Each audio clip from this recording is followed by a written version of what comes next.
Hello and welcome back to Let's Play Wrath of the Righteous with me, Bring It On. Let's go and do some Crusade management, and then we'll hunt down Ria Neith and see about doing that quest for her that she wanted us to do.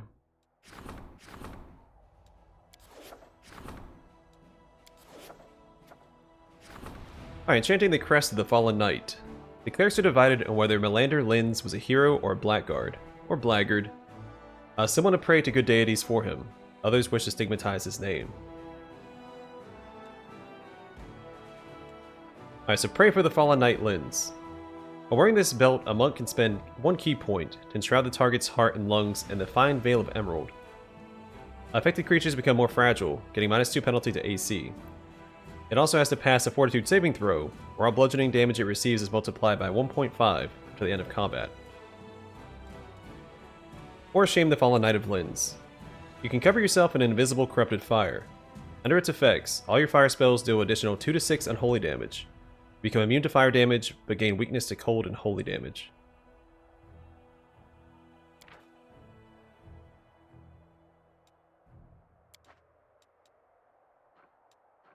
Well, I'm not going to use this on Lann, so I'd get more bang for my buck, I think, out of Melander's Insult. We could give that to Ember, I think. Let's go and do that. Melander Lins attained a level of truth available to few. You realize that war is darkness, evil, and bloodshed, and light has no place in it. Lins could become a hero of the Crusade, only by casting off his doubts and venturing as far into the darkness as was required. His great feats would atone for his sins, but Lins was weak. This is why he died a man of no account. For this reason, greedbound priests scorned his pathetic name, and his legacy was desecrated. I feel kinda bad about that, but it was a better item. So in our midst, spies of the Abyss have attempted to infiltrate Dresden to find out the commander's plans. It was only by chance that they were stopped. The officers have suggested an increase to security in anticipation of new attempts by the demons.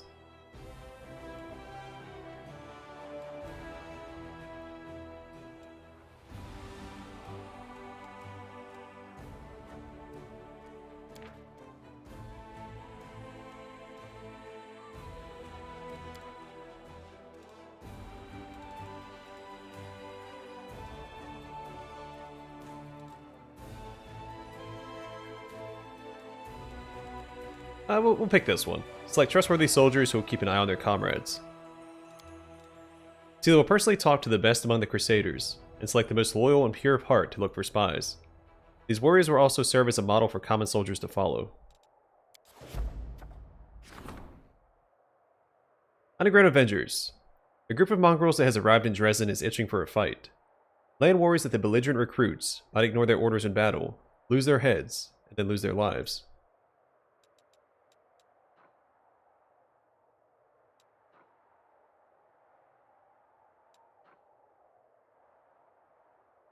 Yeah, I think this choice makes more sense anyway, because they're not trained fighters. So we'll do rein them in and position them in the rear. Plus we're using them in the army already, so why not? In a battle, the hot-headed and reckless are the first to die. The mongrels are ordered to stand behind the formation, so as to not be agitated and spurred into rash action by their close proximity to the enemy.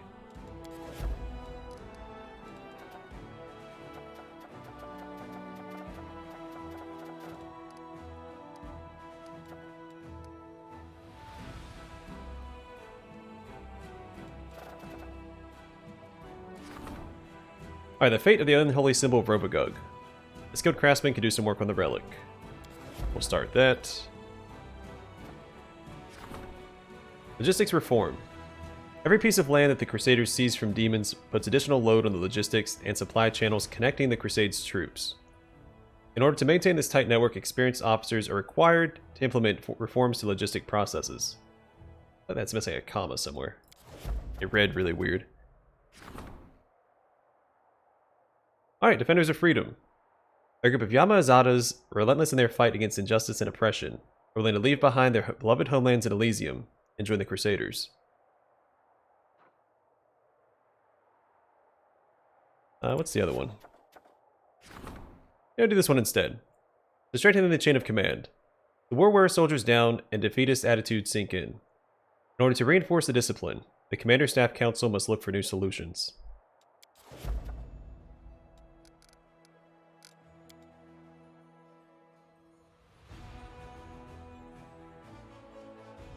I should have built... Nah, it's fine.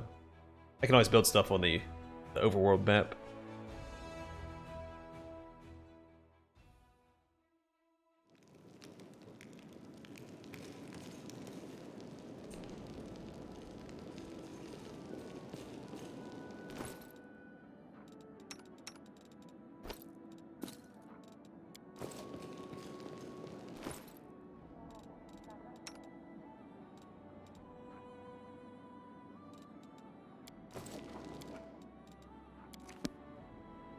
Alright, to the streets. We need to hunt down Ria Neith.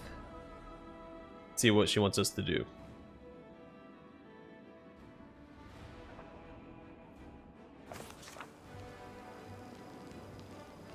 I'll go ahead.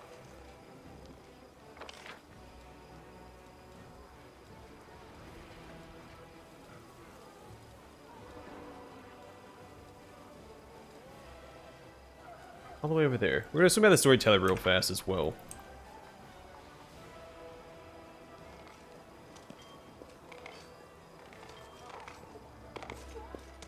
Just to double check something.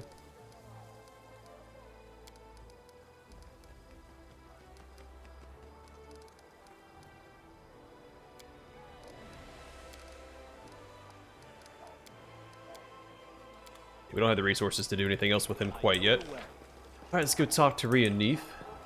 I am prepared.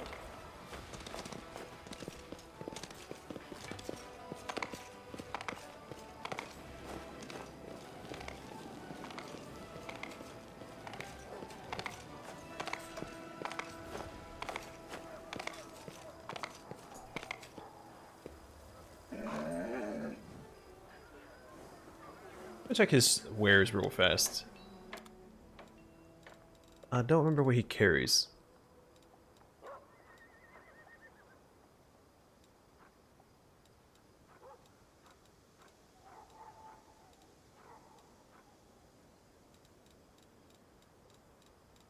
Nothing really good.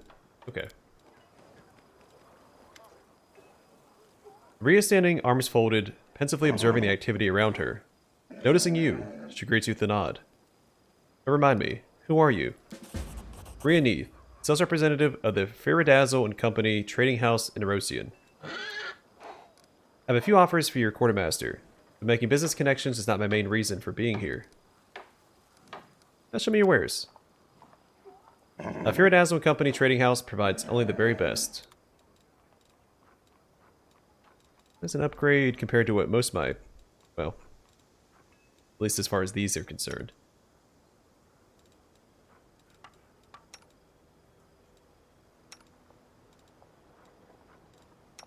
I don't think we need to buy it, though. Alright, what is this personal matter you wanted to discuss with me? Ria sighs loudly. She obviously has trouble saying this. Her cold, business-like manner melts away. Oh, I've said this in my head so many times.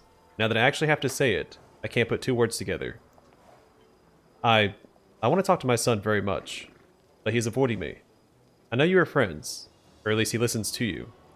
If only you could convince him to at least approach me. Well, just a minute. What's your son's name?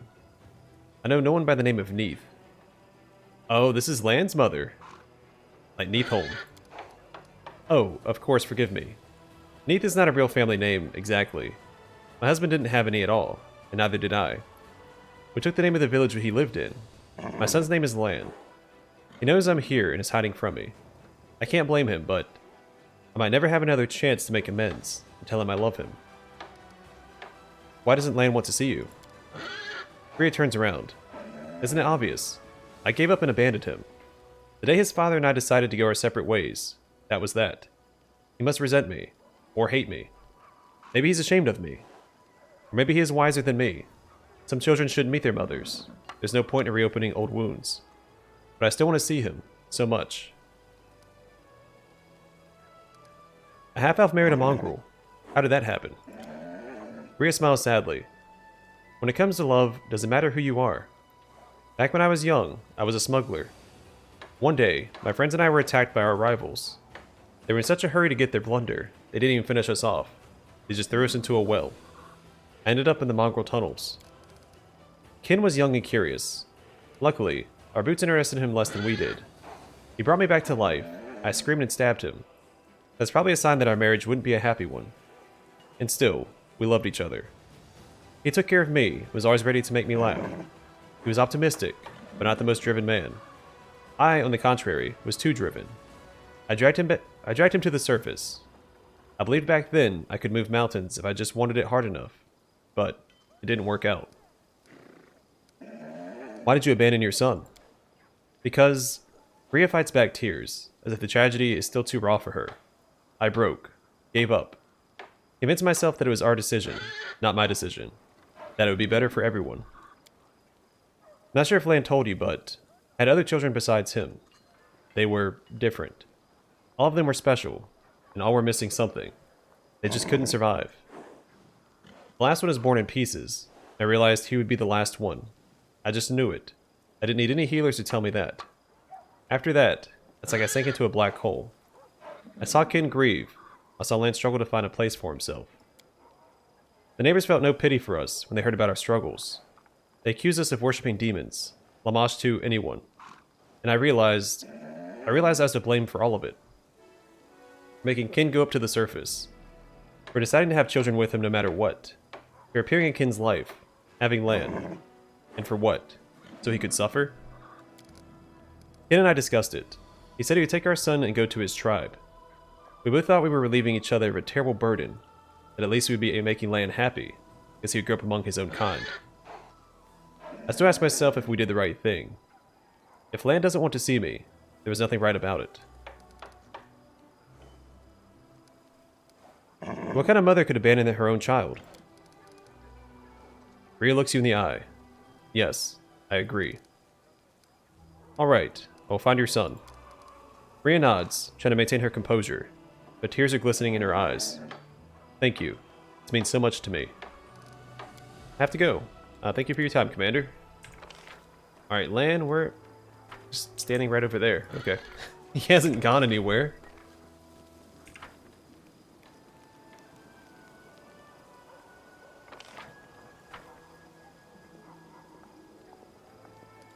No mistakes.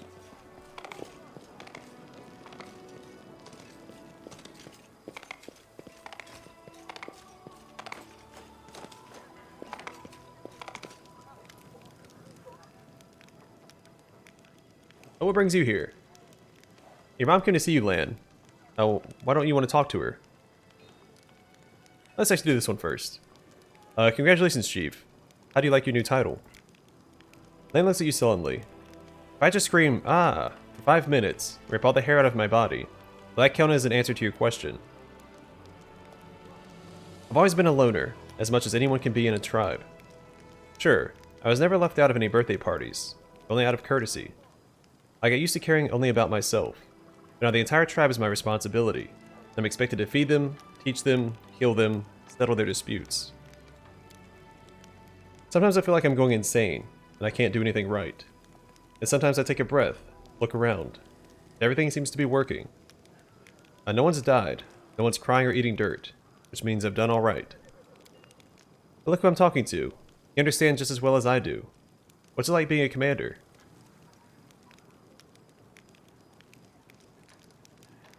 I feel like an Azada would feel restrained by being a commander, being stuck in a chain of command, so I think 2 probably fits my, at least mythic path best. So if I just scream ah for 10 minutes, will that count as an answer?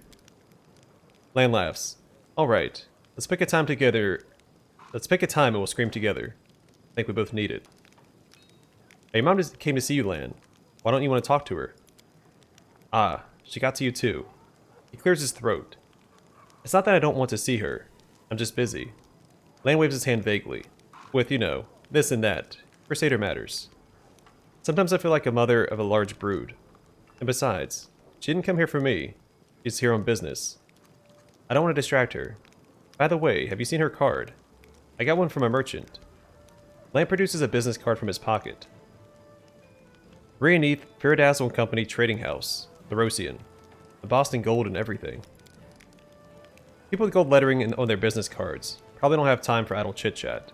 I bet you need to book an appointment a week in advance. Even if I do, What would we talk about? You think I'm angry at her? I'm not. I never was.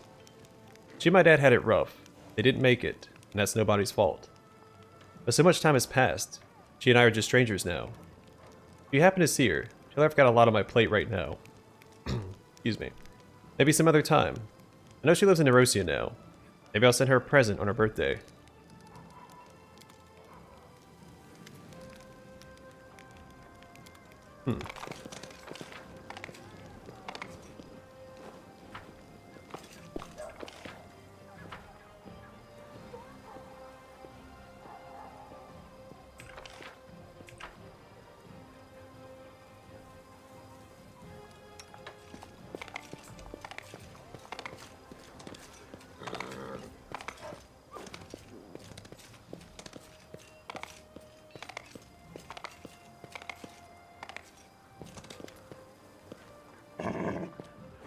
Ria standing, arms folded. We've already read that. I'm sorry, but Lann doesn't want to see you. Ria nods. He is stubborn.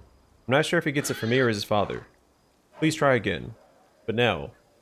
Ria retrieves a package from her bag and opens it to reveal a small striped arrow painted yellow and red, blue fletching. There. It's an arrow from his very first bow. I made them so bright so they could be easily seen in the grass. I showed him how to shoot.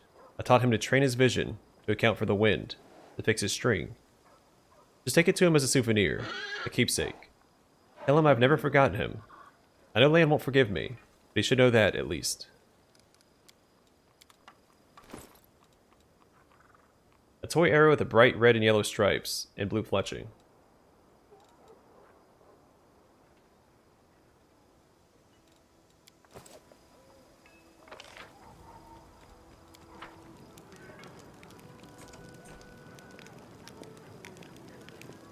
Time's not waiting. Alright, well, back and forth.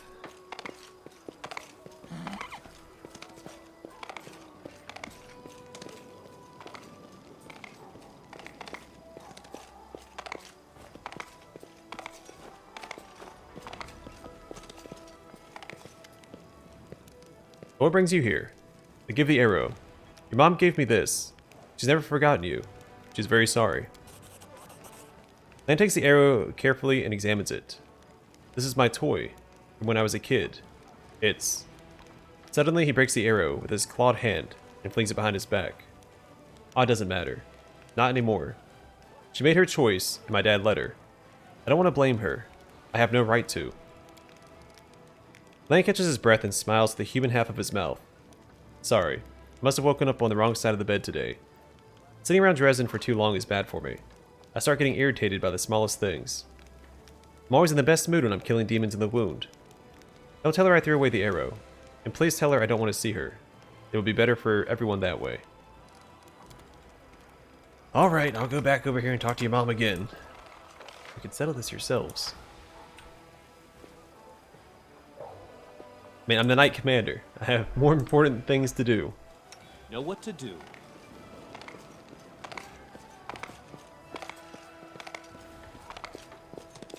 Oh, let's talk to Ember.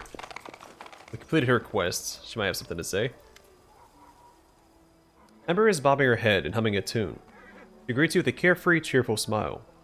One of her eyes linger on you for just a moment before darting off again into the distance. Now, the people in the city seem to like your sermons. Are those sermons? I just tell people things. Simple things. Anyone can figure them out. People are much cleverer than me. But they listen to me and say thank you after. I probably just have a pretty voice. How are the former Baphomet cultists doing? You know, this cult did very bad things to them. It made them hurt and frighten each other, and themselves. And they lied that they didn't have a way back. They convinced them the only choice for a sinner was to sin again. Yet that is very cult-like. They're much better now, but still their souls. Inside they are like my hands, all burnt. Besides, simple city dwellers who weren't in the cult don't understand them at all. They say things to them. Maybe it's even fair, but it just makes everything worse. Some people don't want to believe they repented, if they want them to go back to the demons. But some feel sorry for them. They ask questions and listen. Those conversations make them feel better, and others might listen and not fall for the same thing. You see how good it is that you didn't kill them. Thank you. You are welcome. Now we have a cultist Ready support for group anything. in Dresden.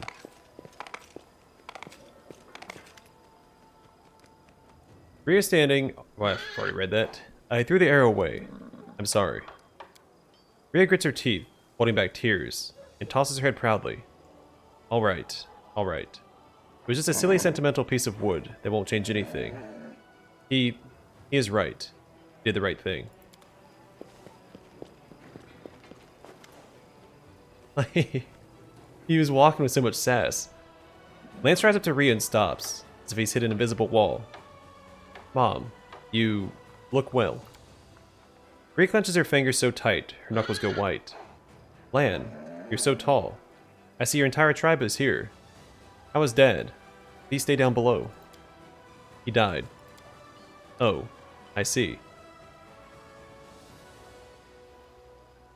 Lann, I thought you didn't want to come. Lann sighs heavily. I still don't want to be here, but I'd be a coward if I didn't come. It's alright, Mom. I'm not angry with you. I've just been very busy. Ria looks away. You're lying. Am I not even worthy of your anger, Lann? You hate me that much. Is that all you have to say to each other? Why don't you finally reconcile? Because we never fought. I don't understand why this is such a big deal. Alright, we said hello. I've done my filial duty. You hate me, Lann. Mom, of course not. Lann frowns and shakes his head. I understand. For years I blamed myself for you and Dad trying to live like a normal family and have more children. If I hadn't given you false hope by being born alive and almost human, grief wouldn't have broken you. If anyone is to blame, it's me. I don't have the right to be angry with you.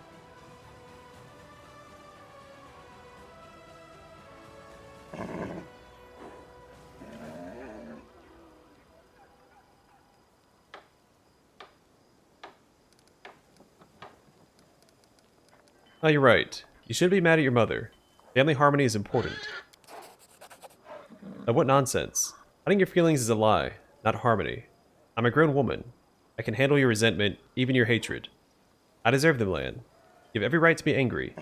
Please, tell me how you really feel. Lann sighs, gathering his thoughts, and turns to you. I can't joke my way through this, can I? You may turn to my mother and say, Mom, it doesn't matter that my last brother was taken out of you piece by piece.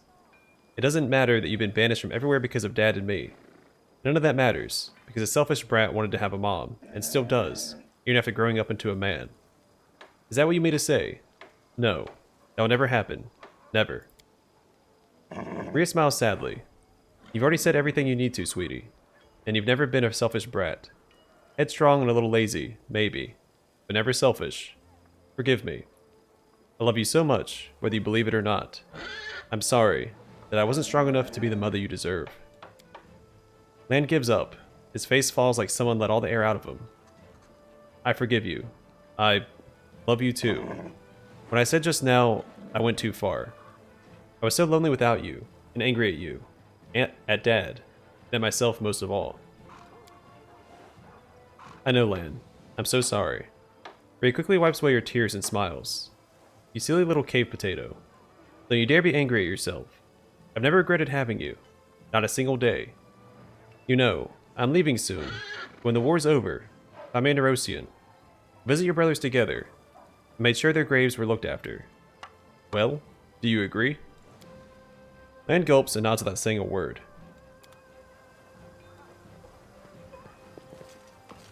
Hey, get out of the way, Persepolis. What are you doing?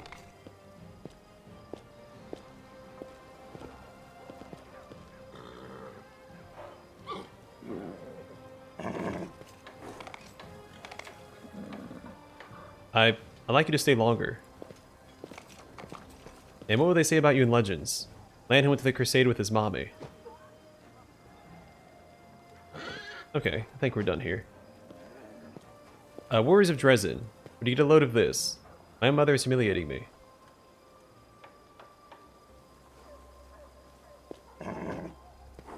And of course, you didn't hear me say legend.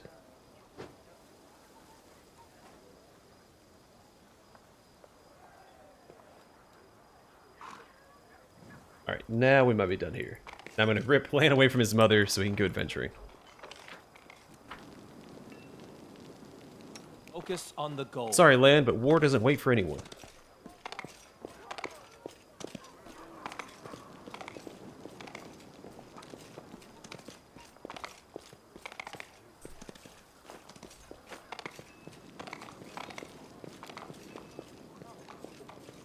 Oh, wait. You're still talking. You've grown so big. Not the little potato I remember. How come no one has snatched you up and married you yet? Mom, did you know that grown men whose mothers call them little potatoes in the middle of Dresden don't tend to have much luck with the ladies? Oh, sorry, dear. Will big potato work? Alright, Lann, let's roll. We've got places to be and demons to kill. I'm gonna go to Molten Core. Unless... Where is the... There's Trendilev's lair.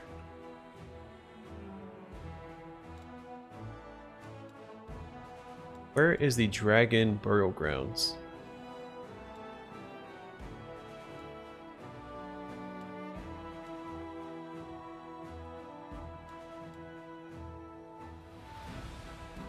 There's Blackwater.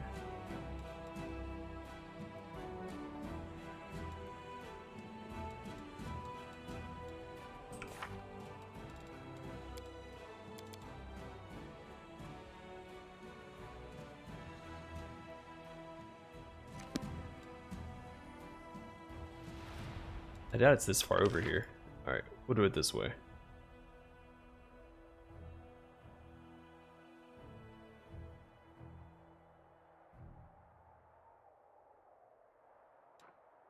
It doesn't have a quest associated with it, so it's not that one.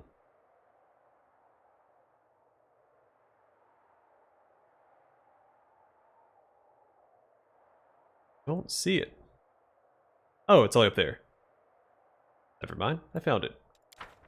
Either way, we're going to head down to Molten Scar next. Oh, we probably have more armies to deal with as well. Yeah, we need to send these guys down here to my other army.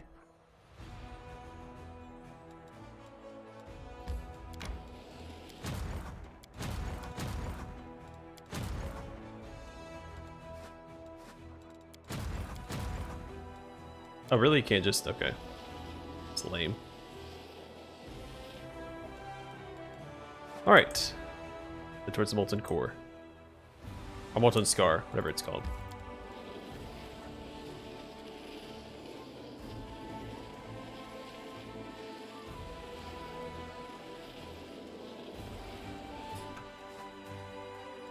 It didn't stop to... Okay. Oh, whatever.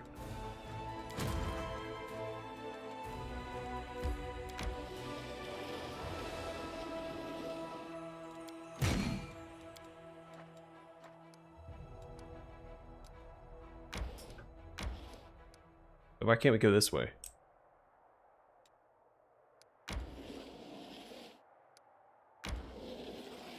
There's a path there. But it won't let me take it.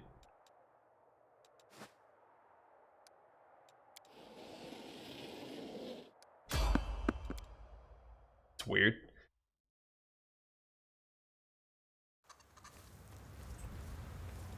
I am prepared.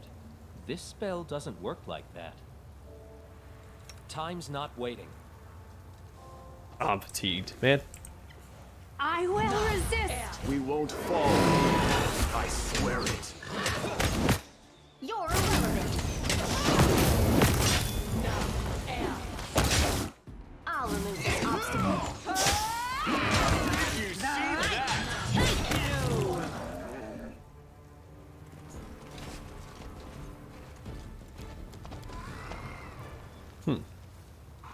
Okay. Oh no, it was Lann. Okay, I thought they hit Arushale for 42 damage. I'm like, you didn't take any damage there.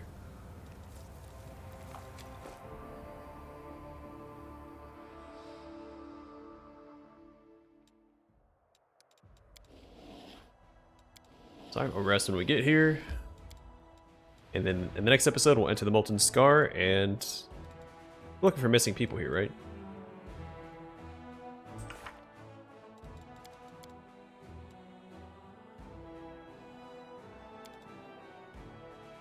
No, this one. Yeah, find out how the demons are sneaking into Crusader territory.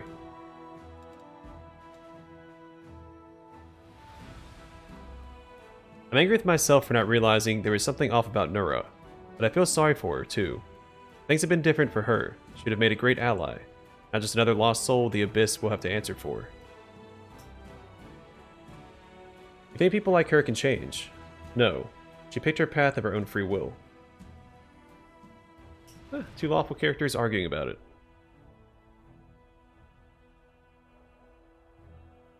Alright, I'm going to call the episode here. In the next one, we will enter the Molten Scar and see how the demons are sneaking into the Crusader territory. But for now, thanks for watching, and I hope to see you guys in the next one.